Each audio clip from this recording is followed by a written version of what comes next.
No vídeo de hoje, convido você a embarcar em uma jornada reveladora, fruto de uma descoberta que tem ressoado em minha alma nas últimas semanas. Ao me aprofundar nos mistérios da lei da atração e na arte de moldar a realidade, uma figura singular emergiu das sombras do tempo, uma figura cujo nome ecoa pelos séculos: Jesus Cristo.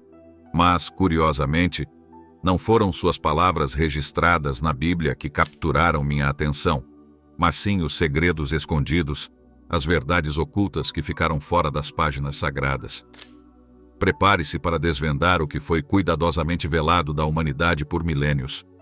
Poucas pessoas, quase nenhuma, têm conhecimento desse saber oculto que Cristo confiou exclusivamente a um de seus discípulos no enigmático Evangelho perdido de Tomé.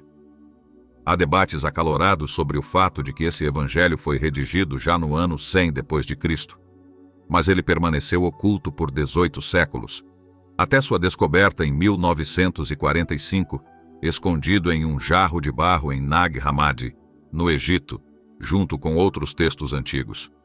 Esses manuscritos foram enterrados e, provavelmente, escondidos para protegê-los da destruição por autoridades religiosas. Isso me faz refletir profundamente. Por que, em nome de Deus, alguém desejaria aniquilar uma obra tão sagrada? Quero que você pare um momento para ponderar sobre isso. Se eu quisesse esconder ou destruir algo, especialmente os ensinamentos de alguém, seria porque esse conhecimento poderia capacitar alguém a alcançar sua liberdade. E eu teria um motivo oculto ou uma agenda para mantê-los em escravidão para meu benefício pessoal. Compreende? Eu desejaria manter algum tipo de controle. Isso é precisamente o que as empresas de mídia social estão fazendo conosco constantemente. Observe ao seu redor. Há pessoas sendo silenciadas nas redes sociais, sendo discretamente canceladas se suas ideias se tornarem um pouco altas demais. Por que isso acontece? Talvez estejam desafiando a agenda de alguma entidade poderosa, uma entidade muito mais poderosa do que você ou eu. É provável que tenha sido esse mesmo impulso que levou alguém a esconder esse evangelho sagrado em um jarro de barro, na tentativa de evitar sua destruição. Agora é a hora de você se empoderar e acessar ferramentas internas que permitem que você cresça em consciência, em vez de ficar preso às pílulas das redes sociais ou outros hábitos destrutivos que continuam nos impondo. O Evangelho perdido de Tomé foi discutido por muitos, mas verdadeiramente desvendado por poucos, se não por ninguém. No vídeo de hoje, o que vou compartilhar com vocês são os segredos ocultos para a criação da realidade que Cristo pretendia que todos nós soubéssemos, mas que foram trancados por anos. O que acho realmente interessante sobre esse Evangelho de Tomé é o quanto ele contradiz os ensinamentos tradicionais da Bíblia, onde os ensinamentos tradicionais da Bíblia lhe dizem para olhar para fora e ter algum Deus no céu. O Evangelho perdido de Tomé, na verdade, lhe diz para olhar para dentro. Literalmente nos mostra um lado completamente diferente de Jesus Cristo. E se você ler alguns desses textos, parece que ele está sendo bastante misógino. Parece que ele está sendo muito sombrio e falando muito sobre a morte. Então parece que ele está indo completamente contra isso. Muito disso pode ser mal interpretado, talvez seja por isso que decidiram deixar de fora. Porque para o homem comum, isso poderia ser bastante confuso. Mas acredito que havia uma razão mais profunda para Cristo ter enquadrado todos esses ensinamentos dessa forma. E é exatamente isso que vamos abordar neste vídeo. O que me inspirou a recentemente investigar esse Evangelho de Tomé e os ensinamentos ocultos de Cristo foi assistir a um vídeo de Gregg Braden. Então, Gregg Braden fez esse vídeo onde estava realizando um seminário, acredito que foi na Itália, sobre a matriz divina, e lá ele deu uma palestra de 4 horas, basicamente discutindo como temos todas as ferramentas de que precisamos para nos comunicar com essa matriz e moldar nossas realidades da maneira que desejamos. E cada cultura antiga tem propagado esse único princípio central, mas simplesmente não conseguimos entendê-lo. E para deixar seu ponto mais claro, ele está usando esse Evangelho perdido de Tomé em combinação com algumas das coisas que foram retiradas diretamente da Bíblia e encontradas nos pergaminhos de Nag Hammadi, no jarro de barro do Egito, e todos os outros pergaminhos que encontraram junto com ele. Então, o que Braden estava dizendo foi que, no ano 325 depois de Cristo, o imperador Constantino se deparou com algumas decisões importantes e precisou basicamente remover muitas coisas dos ensinamentos religiosos da época. Não estou 100% certo do motivo.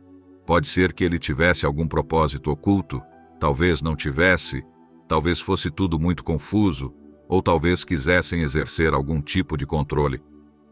O fato é que muitos desses textos foram editados, e alguém realmente desejava ser tendencioso com as informações que estavam disponíveis.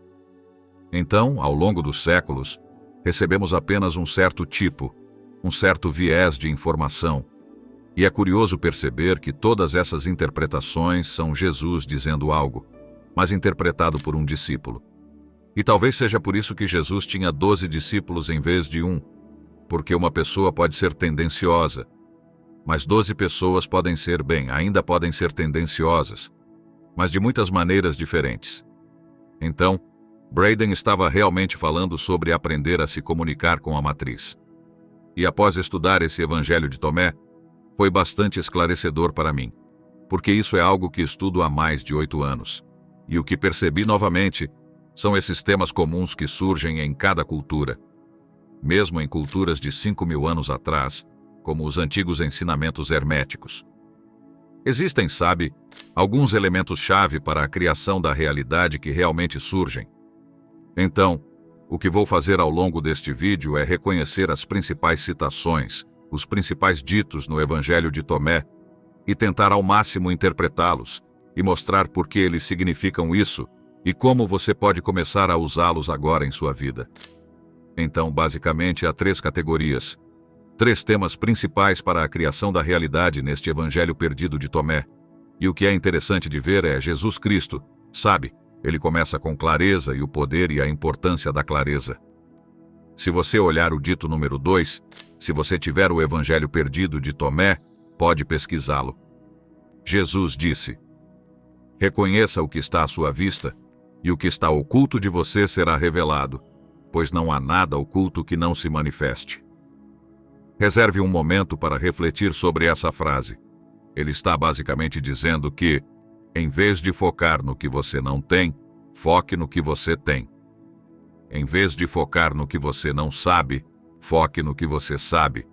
Você já ouviu o ditado que os seres humanos têm medo do desconhecido? É exatamente isso que Cristo está dizendo aqui, certo? Os seres humanos têm medo do desconhecido, então, em vez de focar no desconhecido e fortalecer seu medo, em vez de fazer isso, aprenda a focar no que você sabe agora, e à medida que avança no que sabe, o desconhecido se tornará visível para você. Durante toda a minha vida vi isso se tornar verdade. É muito, muito fácil para nós, sermos atraídos pelo que não sabemos, pelo que não está claro em nossa visão de mundo agora. Digamos que você queira começar um negócio, certo? E está pensando nas milhões de coisas que não sabe, em vez de focar na única coisa que sabe e apenas começar com o que sabe, e aprender ao longo do caminho.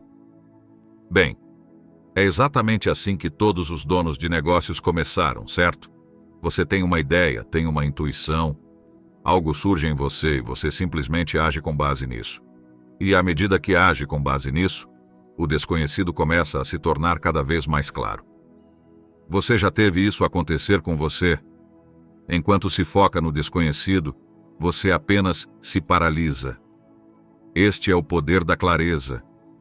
Então, nossas vidas inteiras, o que fazemos é focar no que temos medo, evitando todos os problemas. Focamos no que não queremos que aconteça. Focamos no que não sabemos e pensamos que, se continuarmos focando em todas essas coisas, nossos problemas serão resolvidos. Mas é justamente o contrário. É quando focamos no que sabemos e agimos com base no que está disponível para nós, que realmente começamos a ver as coisas se desenrolarem para nós, que as coisas realmente começam a funcionar para nós. Para dar outro grande exemplo disso, quando comecei, eu não sabia como iria ganhar dinheiro. E eu tinha esse sonho de obter liberdade financeira, sair da minha carreira e fazer algo que eu gostasse todos os dias. Algo que também me desse liberdade de tempo, e eu não sabia como monetizar nada. Pensei que ia vender merchandising ou algo assim. Mas um dia tive a ideia de começar um canal no YouTube e simplesmente agi com base no que sabia na época. E quanto mais me dedicava ao YouTube, mais eu crescia um público. Um dia, uma mulher me procurou e disse: "Ei, eu gostaria de pagar por um coaching." E eu nem sabia que isso era uma coisa. As pessoas pagam por coaching de desenvolvimento pessoal? Eu não conseguia conceber isso, certo? Mas tudo isso foi possível porque me concentrei no que eu sabia, em vez do que eu não sabia. Então, se você se sentir confuso em sua vida, o primeiro passo para criar o que você quer é focar no que você sabe e no que pode controlar agora e simplesmente deixar de lado o que não sabe e confiar que, com o tempo, Deus, o universo, as forças superiores irão revelá-lo a você. Isso é realmente importante no Evangelho Perdido de Tomé, dito número 2. Outra chave que se alinha muito bem com isso é o poder da gratidão. No dito número 41, Jesus disse: "Quem tem algo em sua mão receberá mais, e quem não tem nada será privado até do pouco que tem." Reserve um momento para refletir sobre isso. Quanto mais somos gratos pelo que temos e focamos em todas as coisas que possuímos, mais recebemos aquilo que desejamos. Quanto mais focamos no copo meio vazio, mais vemos evidências e provas, e a realidade começa a nos refletir que, de fato, o copo está meio vazio. Mais coisas perdemos, mais problemas surgem. Este é um princípio muito profundo da realidade chamado o princípio do espelho. A realidade é como um espelho que reflete sua relação com ela. Se sua atitude em relação à realidade é "minha realidade é ótima, tudo se desenrola muito bem para mim, a vida está sempre cuidando de mim", então o espelho da realidade apenas refletirá: "Ó, você acredita que a vida está cuidando de você? Ok, aqui está. Mais circunstâncias afortunadas, mais coisas boas acontecendo." É por isso que os otimistas são recompensados em vez dos pessimistas. Você já viu isso? De alguma forma, os otimistas sempre têm as coisas funcionando para eles, sabe? Eles sempre têm uma atitude positiva e animada. Coisas boas simplesmente acontecem com eles. Por quê? É por causa de sua atitude e da relação que tem com suas realidades. Acredito que é isso que Jesus Cristo estava falando aqui. Quando você foca no que tem e é grato, você receberá mais do que tem. Quando foca mais no que não tem, você receberá mais do que não tem. Então, na minha vida, sempre fico muito consciente de quando estou reclamando. O que acontece é que, à medida que você começa a obter coisas, você se apega a elas, ok? Quando você se apega às coisas em sua vida, você se torna dependente delas.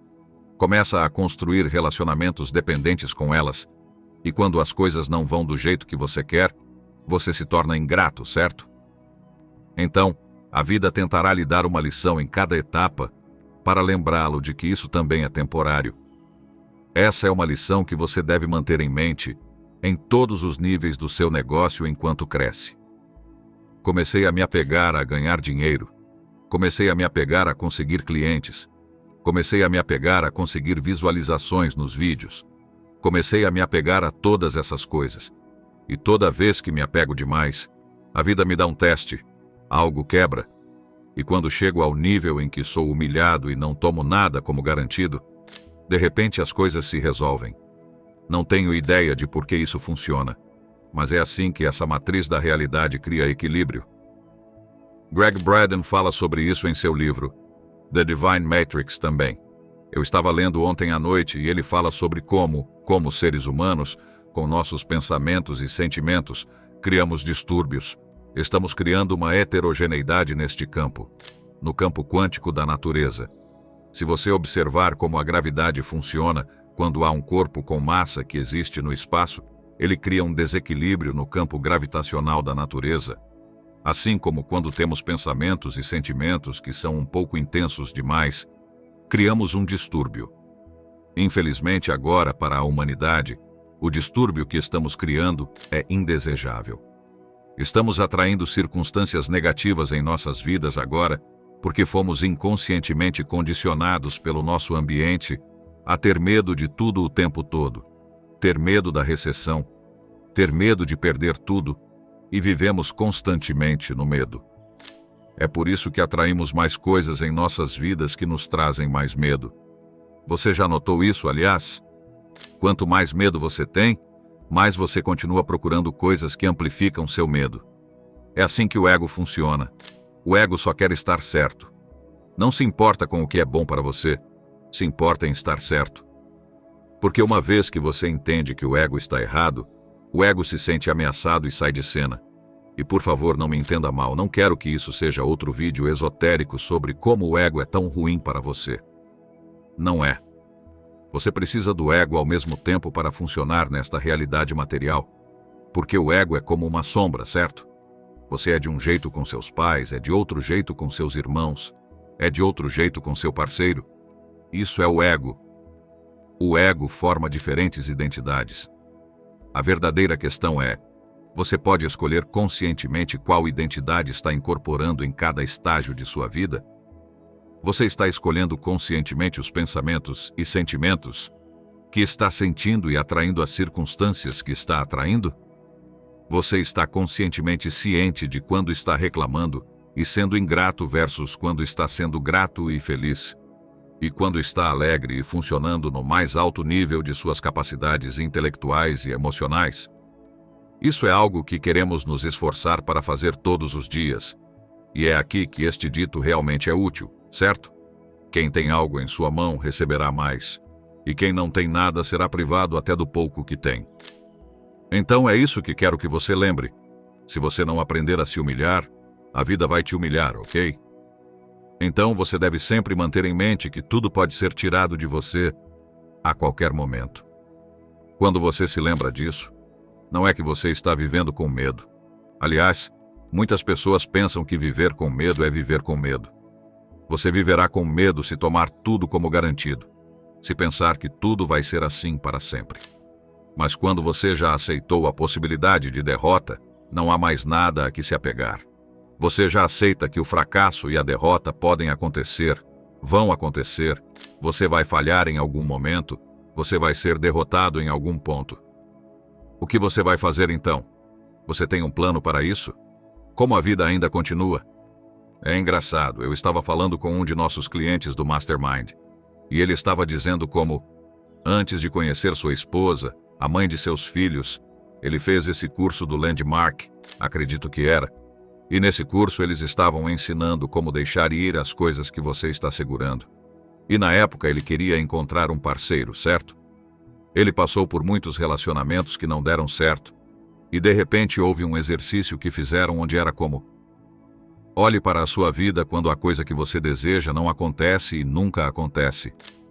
Então ele pensa nisso e diz: ok, eu nunca me caso, nunca encontro aquele parceiro.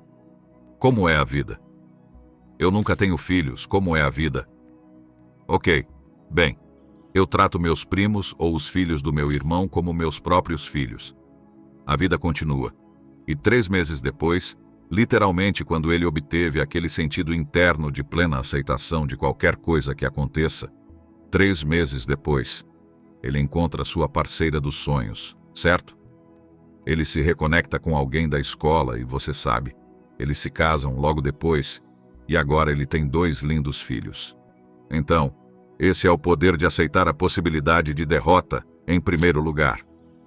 Eu falo muito sobre isso quando falo sobre coordenação e controle de importância ao longo do canal, mas acho que isso é uma das coisas mais poderosas aqui. O poder da gratidão e sempre chegar a esse lugar de vazio, mantendo seu copo sempre vazio e não se apegando a nada e sabendo que tudo também passará. Ok, agora o terceiro, o último que eu acredito que seja uma das coisas mais poderosas, um dos fatores mais poderosos, ou como você queira chamar, neste ensinamento do Evangelho perdido de Tomé e que se correlaciona diretamente com como você pode moldar essa matriz para criar o distúrbio desejado e ter o que você deseja manifestado. Isso tem a ver com a unidade do coração e da mente.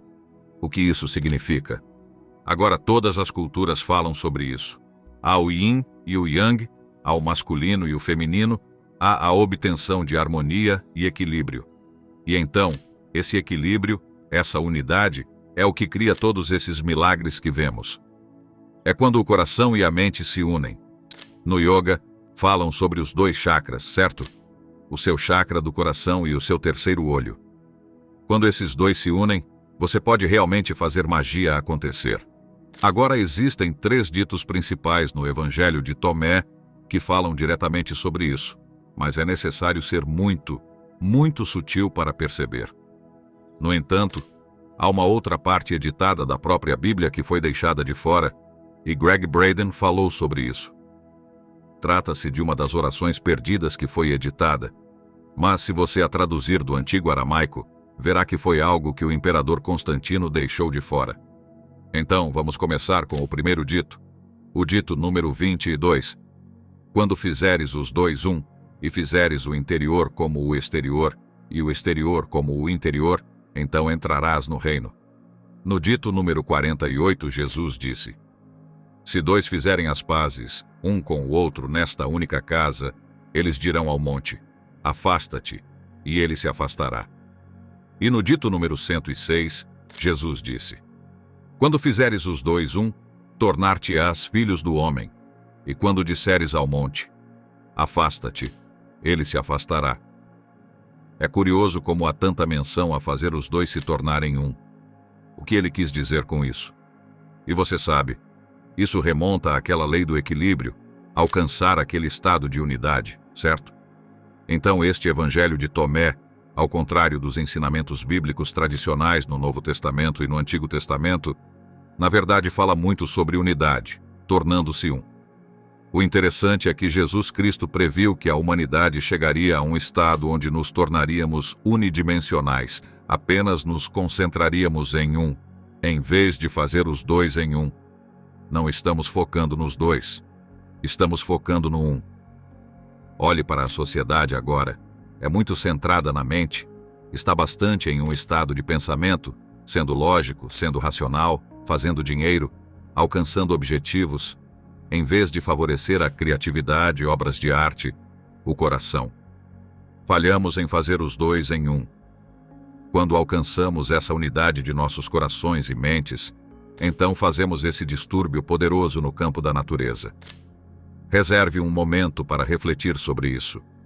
Quando você tem medo de algo, seja o que for que você teme, ele ganha vida porque, no medo, nossos corações e nossas mentes se tornam um.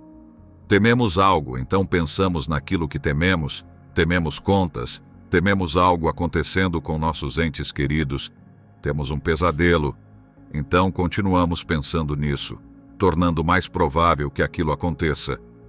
E isso acontece porque, quando nossos pensamentos e nossos corações se unem, eles se tornam um. Fazemos uma impressão nesta matriz divina, realmente mudamos para aquele setor correspondente da realidade. Se você reconhecer o campo quântico como uma matriz divina, ou pode chamá-lo de o todo, há diferentes combinações possíveis de realidades que podem ser manifestadas. Falei sobre isso no meu último vídeo. Cada combinação possível é determinada pelos pensamentos que você está pensando e pelos sentimentos que você está sentindo. Meus pensamentos e meus sentimentos são em grande parte moldados por quem eu sou momento a momento. Se eu acredito ser um certo tipo de quase, por exemplo, se eu acredito ser um péssimo criador de vídeos, então terei os pensamentos que um péssimo criador de vídeos tem, e sentirei os sentimentos que um péssimo criador de vídeos tem. Subsequentemente, manifestarei o setor particular da realidade onde meus vídeos são ruins. Por outro lado, se eu sinto e penso que a identidade que estou incorporando neste momento é a de um criador de vídeos de sucesso, então pensarei os pensamentos de um criador de vídeos de sucesso e sentirei os sentimentos de um criador de vídeos de sucesso e, portanto, me tornarei bem-sucedido. É por isso que dizem, você sabe, finja até conseguir, certo? Porque você está realmente tentando entrar nos sapatos de alguém que você se sente desconfortável sendo agora. Você pode não ser seu eu ideal, mas isso não significa que você não pode escolher incorporar ao máximo quem esse eu ideal seria. Em cada área da minha vida em que vi qualquer forma de resultado, seja em relação à forma física, seja na geração de um negócio de 7 dígitos, manifestando riqueza, obviamente não quero me gabar, só quero mostrar o que é possível. Em cada área da minha vida em que todas essas coisas foram possíveis, foi possível porque incorporei aquela versão de mim. Eu consegui fazer uma impressão na matriz, certo? E fazer essa mudança para aquela realidade paralela, para fazer uma mudança quântica acontecer onde me tornei aquela pessoa que faz isso. Tornou-se natural para mim ir à academia e levantar pesos. Tornou-se natural para mim acordar cedo. Eu sou o tipo de pessoa que acorda cedo, minha autoimagem mudou. Muitas pessoas falam sobre isso, como na psicocibernética, falam sobre a autoimagem, sobre como, quando as pessoas começaram a fazer cirurgias plásticas, elas imaginavam ser uma certa pessoa, e foi quem elas se tornaram. Quando eu era criança, eu tinha dentes tortos, me via como uma certa pessoa com dentes tortos e me via como alguém completamente diferente, mais confiante, mais poderoso, quando tivesse dentes mais alinhados. Assim que endireitei meus dentes, quando os aparelhos foram removidos, literalmente me tornei aquela pessoa da noite para o dia. É isso que acontece se você puder mudar conscientemente sua identidade. Então, esse é o poder de alinhar seu coração e sua mente. Agora, outro ponto crucial relacionado a isso foi a parte que foi retirada da Bíblia, especificamente em João, capítulo 16, versículos 23 a 24. Isso foi removido, originalmente escrito em aramaico antigo. Todas as coisas que pedirdes diretamente e sem rodeios, de dentro do meu nome vos serão dadas. Até agora não fizestes isso. Pedi sem motivo oculto, e estai rodeados por vossa resposta, envoltos no que desejais, para que vossa alegria seja completa. Existem 3 partes principais nisso. A primeira parte é pedir direta e claramente. O que isso significa é pedir focando diretamente no que se deseja, em vez do que não se deseja. A maioria da humanidade está focada no que não quer. Eu quero um negócio porque quero me afastar do meu emprego. Eu quero ter sucesso nisso porque quero me afastar daquilo. Eu quero resolver esse problema porque quero me afastar daquilo.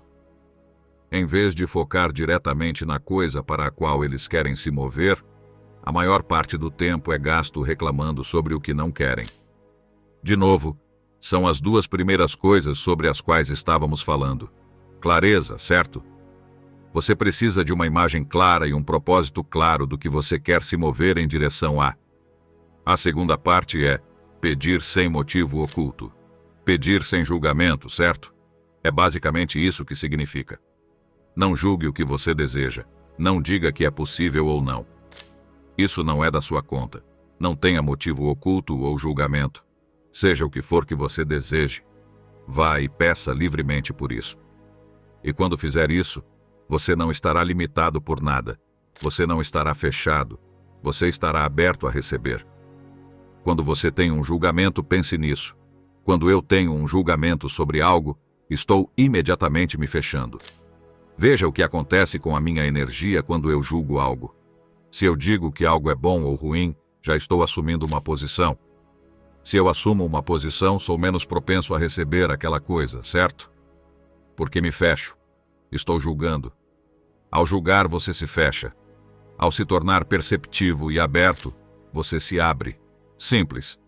A terceira parte disso é: esteja envolvido pelo que deseja, para que sua alegria seja completa. Isso é algo que Neville Goddard fala muito. Se você conhece Neville Goddard, então sabe do que estou falando. Neville Goddard fala principalmente sobre a lei da assunção. Neville é esse filósofo do século XIX, acredito que era nos anos 1900, que fala sobre a lei da assunção e o sentimento do desejo realizado. Eu fiz vários vídeos sobre Neville, e o que Neville basicamente diz é que você deve operar a partir do estado final, certo? Que é a identidade sobre a qual estávamos falando. Quando você incorpora aquele eu ideal, que você será uma vez que tiver tudo, e você incorpora aquela versão de si mesmo agora, você se torna completamente imerso e envolvido por esses pensamentos e sentimentos. Você faz aquela impressão na matriz, não faz?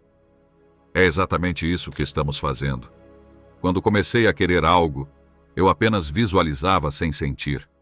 Eu apenas olhava uma imagem disso, e isso nunca foi eficaz. Mas assim que comecei a sentir como seria ser aquele quase naquele estado ideal, comecei a ver movimento acontecer na minha vida. No exemplo de eu ter um negócio, voltando a fazer vídeos no YouTube, antes de começar a fazer vídeos no YouTube, eu estava pensando e visualizando algo que me daria liberdade. Eu estava pensando e sentindo a partir do estado final, de como é acordar e ter um impacto positivo nas pessoas, morar num lugar lindo e ser realizado. Isso antes de eu ter qualquer uma dessas coisas, antes de eu ter encontrado a mulher dos meus sonhos, antes de eu viver naquela mansão.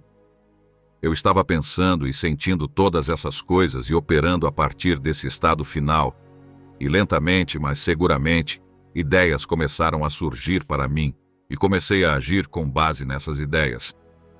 E quando agir com base nessas ideias, e vivi em alinhamento com meu verdadeiro eu, mais feedback começou a surgir.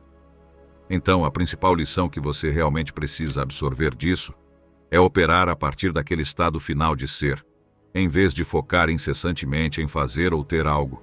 Pergunte: quem estou sendo quando tenho isso? Quando estou fazendo o que quero? Como posso incorporar mais de perto aquele estado de ser agora, neste momento? Isso se resume a incorporar conscientemente em cada estágio da sua vida quem você deve ser para alcançar e experimentar aquela realidade que gostaria de vivenciar. A última reflexão que quero deixar com você é sobre a mente dimensional e o princípio do espelho. Já abordamos brevemente esses conceitos, mas acredito sinceramente que essa é uma das práticas mais transformadoras que você pode adotar. Aprender a moldar a realidade refletida no espelho universal, usando a mente dimensional e o poder do coração. Eu realmente aprofundei essa ideia em outro vídeo, e você pode clicar aqui para conferir. Compreender o princípio do espelho foi uma das experiências mais poderosas da minha jornada. E não estou apenas tentando apresentar mais um conceito, mas sim revelar a essência de como a realidade funciona como um reflexo do seu estado interior. O segredo está em entender as nuances de como esse espelho universal opera, especialmente porque há um atraso na manifestação da realidade, e saber o que fazer durante esses períodos de atraso é crucial, pois as coisas nem sempre se desenrolam conforme o esperado. Se você deseja mergulhar ainda mais fundo nesses conhecimentos e explorar como a mente dimensional pode transformar sua vida, convido você a conhecer o meu programa exclusivo, Mente Dimensional. Neste programa, eu guio você passo a passo para desbloquear o poder oculto da sua mente e alinhar sua energia com o universo. Clique no link da descrição para saber mais sobre o Mente Dimensional e comece sua jornada de transformação hoje mesmo. Além disso, se você está em busca de uma leitura que complementa e aprofunda esses ensinamentos, recomendo fortemente o meu livro, A Divina Criação. Nele, você encontrará insights profundos sobre como co-criar a realidade que deseja e manifestar seus sonhos mais ambiciosos. Adquira agora o livro A Divina Criação no link e descubra o poder da criação consciente. Então, clique nos links para explorar mais sobre esses temas e nos vemos no próximo vídeo. Até breve. Liberte-se pelo conhecimento, transforme-se pela percepção.